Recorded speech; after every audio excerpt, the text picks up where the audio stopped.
right, so here the center of our linearization is 2 pi. So to go through our linearization, we know that we're going to need f evaluated at that 2 pi value. So we will have 2 pi times sine of 2 pi. And if you look on your unit circle, again, over here at 2 pi, sine is just equal to 0. So this is going to evaluate that f of 2 pi is equal to 0. Now, we also know for our linearization that we need the derivative.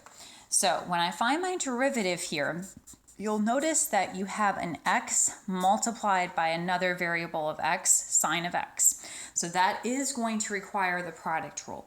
So we are going to use the product rule for f prime. Our first function is x, second function is sine x. First function's derivative will be 1, second function's derivative will be cosine. So f prime of x will look like sine of x times 1, and then plus x times cosine x. Now, we are interested in f prime evaluated at the center of the linearization, which is our 2 pi. So we'll have sine of 2 pi plus 2 pi times cosine of 2 pi. Now again, on our unit circle at 2 pi, sine is equal to 0, the y-coordinate is 0, plus 2 pi, and then the cosine coordinate is going to be 1. So we are evaluating this as just 2 pi. So f prime of 2 pi is equal to 2 pi.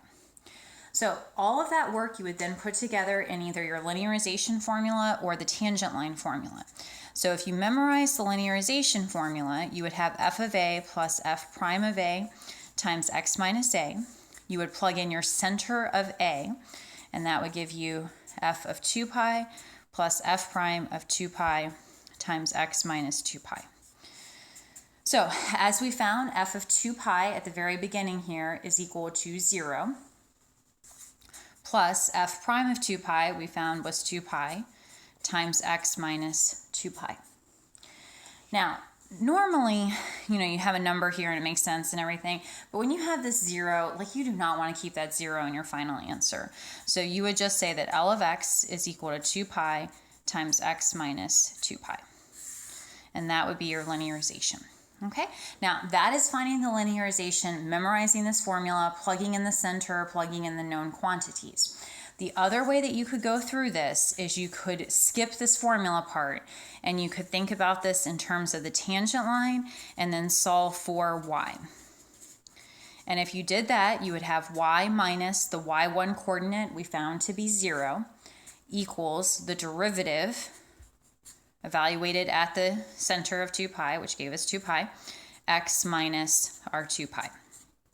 And then to get the actual linearization, we add the 0, so we just get y is equal to 2 pi times x minus 2 pi.